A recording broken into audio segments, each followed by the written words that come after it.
রহিম। প্রিয় শিক্ষার্থী, আসসালামু আলাইকুম। আশা করি সবাই ভালো আছো। তো আমি তোমাদেরকে আজকে পড়াবো পদার্থবিজ্ঞান দ্বিতীয় পত্রের তৃতীয় অধ্যায়।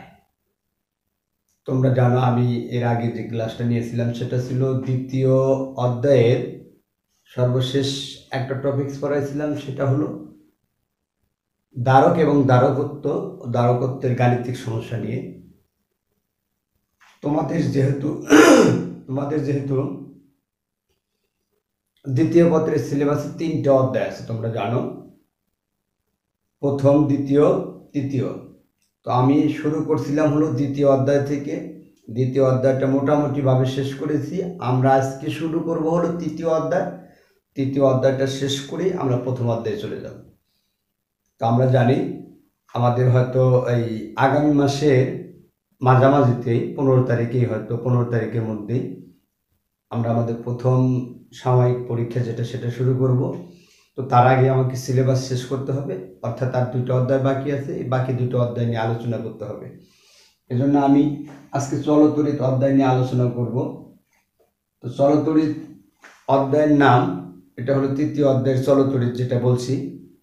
এই চলতরিৎ কাকে বলে? তো আমি যদি বলি, চার্জের যে গতিশীল প্রভাব, এই প্রভাবকে চলতরিৎ বলে। অর্থাৎ একটি চার্জ বা আধান যেখান থেকে সৃষ্টি হয়, ওখান থেকে কোনো পরিবাহীর মাধ্যমে গতিশীল হওয়াকে আমরা বলি কি? চলতরিৎ। একটি চার্জ বা আধান তার উৎপত্তি স্থল থেকে পরিবাহীর মাধ্যমে এক জায়গায় থেকে আরেক জায়গায় যাওয়াটাই হচ্ছে কি? চলতরিৎ। তো আজকে আমার এই চলতরিৎ অধ্যায়ের আলোচ্য বিষয় হচ্ছে রোধ। ছোট্ট একটি কথা, রোধ।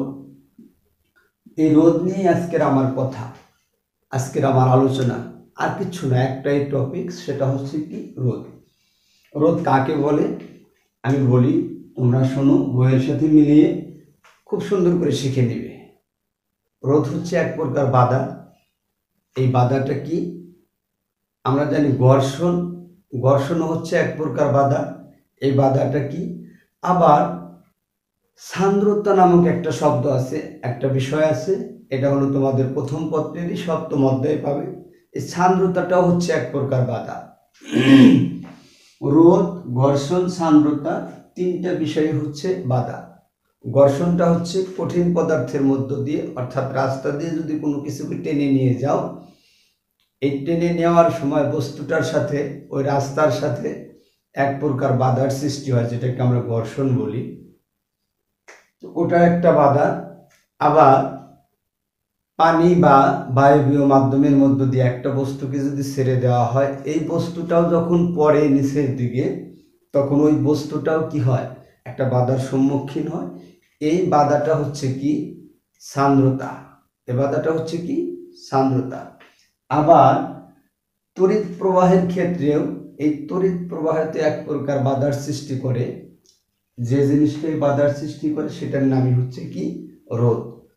আমি মনে হয় তোমাদেরকে ক্লিয়ারলি বুঝাইতে পারছি যে আমরা যে সকল ক্ষেত্রে এই বাধার সম্মুখীন হই, এরকম 3টা ক্ষেত্রের কথা আমি তোমাদেরকে বোঝানোর চেষ্টা করলাম। 3টেই তোমাদের জানার বিষয়। একটা বলছি ঘর্ষণ, আর একটা সান্দ্রতা, আর এটা হচ্ছে কি? রোধ। তাহলে রোধের সংজ্ঞা যদি বলি, সংজ্ঞাটা হবে এরকম: কোনো পরিবাহীর যে ধর্মের জন্য তার মধ্য দিয়ে, অর্থাৎ ওই পরিবাহীর মধ্য দিয়ে তড়িৎ প্রবাহ বাধাপ্রাপ্ত হয়, ওই ধর্মকেই বলা হয় কি? রোধ। কথাটা আমি আরেকবার বলি, কোনো পরিবাহীর যে ধর্মের জন্য তার মধ্য দিয়ে তড়িৎ প্রবাহ বাধাপ্রাপ্ত হয়, তাকে আমরা বলবো কি? রোধ। তো রোধ কত প্রকার ও কি কি? আসলে রোধের প্রকারভেদ ওরকম করে করা হয় নাই, কিন্তু আমি তোমাদের সুবিধার্থে বলবো, রোধ হচ্ছে 3টা। একটা হলো বাহ্যিক রোধ, 2 নাম্বার যদি বলি অভ্যন্তরীণ রোধ,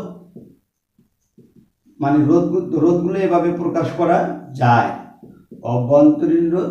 3 নাম্বার যদি বলি, সেটা হলো পরিবর্তনশীল রোধ। পরিবর্তনশীল কি? রোধ। তো বাহ্যিক রোধ যেটা, সেটাকে আমরা ক্যাপিটাল আর দ্বারা প্রকাশ করি, অভ্যন্তরীণ রোধটাকে স্মল আর দ্বারা প্রকাশ করি, আর এটিকে আর এইচ দ্বারা প্রকাশ করি। আমি যদি চিহ্নের কথা বলি, বাহ্যিক রোধের চিহ্নটা হচ্ছে এরকম, রোধ চিহ্নটা এরকম থাকবে, এরকম চিহ্ন দেখলে আমরা বলবো এটা বাহ্যিক রোধ। আর অভ্যন্তরীণ রোধের কোনো চিহ্ন নাই। কেন? কারণ অভ্যন্তরীণ রোধটা হচ্ছে কোনো পরিবাহীর উপাদানের রোধ, নিজস্ব রোধ, এটার কোনো চিহ্ন নাই। আর যদি পরিবর্তনশীল রোধের কথা বলি, এরকম রোধ বাহ্যিক যেটা ওটাই থাকবে, এখানে শুধু এরকম একটি অ্যারো চিহ্ন দেওয়া থাকবে, এতে বোঝাবে পরিবর্তন হচ্ছে রোধটা, পরিবর্তন করতে পারবো রোধটা। তো এই হলো আমার রোধ সম্পর্কে বলা। তাহলে কি আমি যে বলছিলাম শুধু রোধ নিয়ে আলোচনা করব, রোধ নিয়ে আলোচনা করা শেষ না, রোধের উপর আরো অনেক কথা আছে, আমি পর্যায়ক্রমে বলার চেষ্টা করি। তাহলে আমি বলছিলাম পরিবাহীর যে ধর্মের জন্য এর মধ্য দিয়ে তড়িৎ প্রবাহ বাধাপ্রাপ্ত হয় তাকে বলা হয় রোধ। তো রোধকে আমরা প্রকারভেদ করলাম, তিন ভাবে রোধকে লিখতে পারি: বাহ্যিক রোধ, অভ্যন্তরীণ রোধ এবং পরিবর্তনশীল রোধ। এখন আসো, এই রোধের সূত্র আছে একটা, রোধের সূত্র একটা না, সরি, আমি কোনো বইয়ে দেখছি রোধের সূত্র দেওয়া আছে দুইটা, আবার কোনো বইয়ে দেওয়া আছে তিনটা। আমি তিনটে আলোচনা করব। রোধের প্রথম সূত্র যেটা, প্রথম সূত্র, এটার একটা নাম আছে দৈর্ঘ্যের সূত্র। কার সূত্র? দৈর্ঘ্যের সূত্র। প্রথম সূত্রের একটা নাম কি? দৈর্ঘ্যের সূত্র। দেখো প্রথম সূত্র বা আর একটা নাম হচ্ছে দৈর্ঘ্যের সূত্রটা কেমন। তো বলছে যদি স্থির তাপমাত্রায় একটি পরিবাহীর প্রস্থচ্ছেদের ক্ষেত্রফল স্থির থাকে, অর্থাৎ অপরিবর্তিত থাকে, তাহলে ওই পরিবাহীর রোধ তার দৈর্ঘ্যের সমানুপাতিক। অর্থাৎ একটা পরিবাহীর মধ্য দিয়ে যদি তড়িৎ প্রবাহিত হয় এবং তার যদি একটা রোধও থাকে, ওই পরিবাহীর প্রস্থচ্ছেদের ক্ষেত্রফল অপরিবর্তিত থাকলে তার রোধ হবে দৈর্ঘ্যের সমানুপাতিক। মেইনলি তোমাকে মনে রাখতে হবে একটা পরিবাহীর রোধ এবং দৈর্ঘ্য যদি থাকে তার মধ্যে সম্পর্কটা হচ্ছে কি? আর সমানুপাতিক এল। অর্থাৎ দৈর্ঘ্য যত বাড়বে পরিবাহীর রোধও তত কি বাড়বে। এখানে তুমি বলতে পারো এটা হচ্ছে কি স্থির, এ মানে প্রস্থচ্ছেদের ক্ষেত্রফল। তাপমাত্রাটাও কিন্তু নির্দিষ্ট থাকবে, তাপমাত্রাটাও কি থাকবে? নির্দিষ্ট। দ্বিতীয় সূত্রকে বলা হয়েছে প্রস্থচ্ছেদের সূত্র। প্রস্থচ্ছেদের কি সূত্র? আমি যদি প্রস্থচ্ছেদের সূত্র বলি, সে সূত্রটা হবে কি? এবার উল্টা কথা বলো, কোনো পরিবাহীর তাপমাত্রা এবং দৈর্ঘ্য যদি স্থির থাকে তাহলে ওই পরিবাহীর রোধ আর প্রস্থচ্ছেদের ক্ষেত্রফলের ব্যস্তানুপাতিক। যেখানে আমরা বলবো এলটা হচ্ছে কি স্থির এবং তাপমাত্রাটা হচ্ছে কি স্থির। তৃতীয় সূত্র কোনো বইয়ে দেয় নাই, আবার কোনো বইয়ে দিচ্ছে, তারপরে আমি লিখে দিলাম, এটা হলো উপাদানের সূত্র। উপাদানের সূত্র এটাই কি বলা হয়েছে?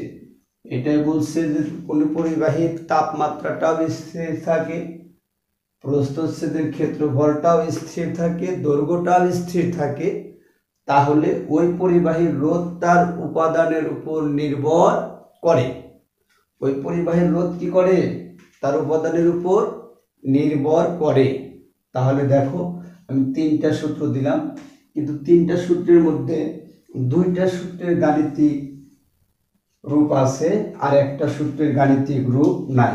এখন এই দুইটা সূত্রকে যদি এক করে লিখি তাহলে দেখো কি লেখা যায়?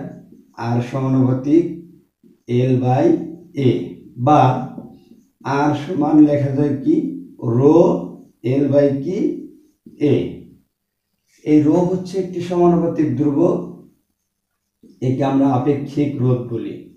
সমানুপাতিক কি ধ্রুবক, একে আমরা আপেক্ষিক রোধ বলি। বা এই রো সমান লেখা যায় এ বাই কি আর এ by L, R A by কি এল। দেখো খুব সহজে আমরা এই রো এর সমীকরণটা পাইলাম, যেখানে রোকে বলছি আপেক্ষিক রোধ। তো এই আপেক্ষিক রোধের সংজ্ঞাটাও দেখো এই সমীকরণ থেকে কত সহজে দেওয়া যায়। আমি আশা করব তোমরা আমি যেভাবে সংজ্ঞাটা দিই এইভাবে মনে রাখার চেষ্টা করবে। এটা হচ্ছে কি প্রস্থচ্ছেদের ক্ষেত্রফল, এলটা হচ্ছে কি দৈর্ঘ্য। তাহলে সংজ্ঞাটা সেই রকম, একক দৈর্ঘ্য এবং একক প্রস্থচ্ছেদের ক্ষেত্রফল বিশিষ্ট কোনো পরিবাহীর রোধকেই বলা হয় কি আপেক্ষিক রোধ। আমি আবার বলি, একক দৈর্ঘ্য এবং একক প্রস্থচ্ছেদের ক্ষেত্রফল বিশিষ্ট পরিবাহীর রোধকেই বলা হবে কি তার আপেক্ষিক রোধ। আমি একটু আগে আলোচনা করছি রোধ, আর এই রোধের এককটা হলো কি ওম। এই রোধের এককটা হচ্ছে কি ওম, তার চিহ্নটা কিন্তু এইটা। একে যদি লেখো, কোনো কোনো বই লিখছে ওম, আবার কোনো কোনো বই লিখছে ওহম, কথা একই। তুমি যেটা বলো, যে কোনো একটা বললেই হবে, ওম অর ওহম। এখন তাহলে আমি বলবো এই আপেক্ষিক রোধের এককটা কি, এটাও তো এক প্রকার রোধ, তাহলে কি ওম হবে না অন্য কিছু হবে? তুমি প্রতিপাদন করো। আর এর একক হচ্ছে ওম, প্রস্থচ্ছেদের ক্ষেত্রফলের একক হচ্ছে মিটার, দৈর্ঘ্যের একক হচ্ছে মিটার। খুব সহজে আমি বলতে পারি আপেক্ষিক রোধের একক হচ্ছে ওম মিটার। এটা পরীক্ষা আসার সম্ভাবনা অনেক বেশি। আপেক্ষিক রোধের একক হচ্ছে কি ওম মিটার, এটা পরীক্ষা আসার সম্ভাবনা কি অনেক বেশি। ইনশাআল্লাহ আশা করি তোমরা রোধ সম্পর্কে যে আমি বিষয়গুলো বলছি এগুলো সম্পর্কে খুব ভালোভাবে সাজিয়ে গুছিয়ে নোট করে রাখবে। এর পরের কথা বলি, আমার রোধ সম্পর্কে কথা বলা শেষ হয়নি, কিন্তু আরও অনেক সময় কথা বলা যাবে। আমরা রোদের উপর তাপমাত্রার প্রভাবের কথাটা যদি বলি, একটু হালকাভাবে বলি। দেখো, রোদের উপর তাপমাত্রার প্রভাব আছে। কোনো পরিবাহীর তাপমাত্রা যত বাড়ানো হবে তার রোধ তত কি বৃদ্ধি পাবে, অর্থাৎ তাপমাত্রার সাথে রোদের পরিবর্তনটা হবে সমানুপাতিক। কিন্তু ব্যতিক্রম হলো অর্ধ পরিবাহীর ক্ষেত্রে ব্যস্তানুপাতিক। তোমাদের বইয়ে এই বিষয়টা বলা আছে, আমি আশা করি সেটা বিস্তারিত তোমরা দেখার চেষ্টা করবে। এখন আসো, এই রোধ নিয়েই একটা সমীকরণ দিচ্ছে বিজ্ঞানী ওম, তার নাম অনুসারে সেটার নামই হচ্ছে কি ওমের সূত্র। দেখো ওমের সূত্রটা কি আমি তোমাদেরকে দেখানোর চেষ্টা করি। ওমের সূত্র, হ্যাঁ, ওম কি বলছে? ওম বলছে এরকম একটা পরিবাহীর মধ্য দিয়ে তড়িৎ প্রবাহিত হচ্ছে হোক। এরপরে দেখো এই পরিবাহীকে একটা ব্যাটারির সাথে যুক্ত করা আছে, ভোল্টেজ দেওয়া আছে, তড়িৎ চালক শক্তি দেওয়া আছে। ব্যাটারি চিহ্নটা তোমরা এইভাবে প্রকাশ করবে, এক প্রান্ত বড় থাকবে, আরেক প্রান্ত এরকম ছোট থাকবে। ছোট প্রান্তটা সবসময় ঋণাত্মক থাকবে আর বড় প্রান্তটা সবসময় ধনাত্মক থাকবে। এই ধনাত্মক প্রান্তকে আমরা উচ্চ বিভব বলি, আর ঋণাত্মক প্রান্তকে আমরা সবসময় নিম্ন বিভব বলি। আর তড়িৎ প্রবাহ সবসময়ই এই উচ্চ বিভব থেকে নিম্ন বিভবের দিকে প্রবাহিত হয়। কথাটা কি বুঝাবার পারছি? প্লাস হচ্ছে উচ্চ বিভব আর মাইনাস হচ্ছে কি নিম্ন বিভব। তড়িৎ প্রবাহ সবসময় উচ্চ বিভব থেকে নিম্ন বিভবের দিকে যায়। পানির একটা ধর্ম আছে, পানির ধর্ম হচ্ছে সবসময় উপরের দিক থেকে নিচের দিকে গড়িয়ে চলে।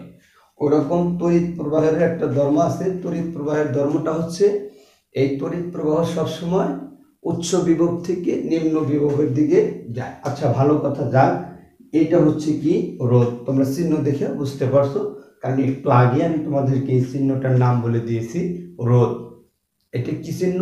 রোধ চিহ্ন। তাহলে এটা হলো একটা পরিবাহী তার, এটার একটা প্রান্ত এ আর একটা প্রান্ত হচ্ছে বি। এ প্রান্ত হচ্ছে উচ্চ বিভব আর বি প্রান্ত হচ্ছে নিম্ন বিভব। যদি আমি বুঝাই এভাবে বুঝাইতে পারবো, ভিএ এবং কি ভিবি, যেখানে লিখতে পারবো V A is greater than V B. আর বিভব পার্থক্যটা হবে ভি সমান ভিএ মাইনাস ভিবি, কারণ উচ্চ বিভব থেকে মাইনাস কি করব নিম্ন বিভব, তাইলে বিভব পার্থক্যটা পাওয়া যাবে। আচ্ছা, ভালো কথা, এর মধ্যে তড়িৎ প্রবাহিত হচ্ছে কি আই, তড়িৎ প্রবাহ হচ্ছে কি আই। দেখতেই পাচ্ছ তোমরা, আই পরিমাণ তড়িৎ প্রবাহিত হচ্ছে। এটা হচ্ছে ব্যাটারি, ই অথবা ভি বলা হয়। ই এবং ভি এর মধ্যে একটা পার্থক্য আছে, আমি পার্থক্যটা সময় পেলে পরে বলে দিব। ইনশাল্লাহ। তো দেখো, বিজ্ঞানী ওম এরকম একটা পরিবাহীর কথা বলছে যে যদি তাপমাত্রা স্থির থাকে, তার মানে স্থির তাপমাত্রায় কোনো পরিবাহীর মধ্য দিয়ে যে পরিমাণ তড়িৎ প্রবাহিত হয়, তড়িৎ প্রবাহ একই জিনিস, কিন্তু আমি 3-4 জায়গায় দিয়েছি। তাপমাত্রা স্থির থাকলে কোনো পরিবাহীর মধ্য দিয়ে যে পরিমাণ তড়িৎ প্রবাহিত হয় তা হবে ওই পরিবাহীর দুই প্রান্তের বিভব পার্থক্যের সমানুপাতিক।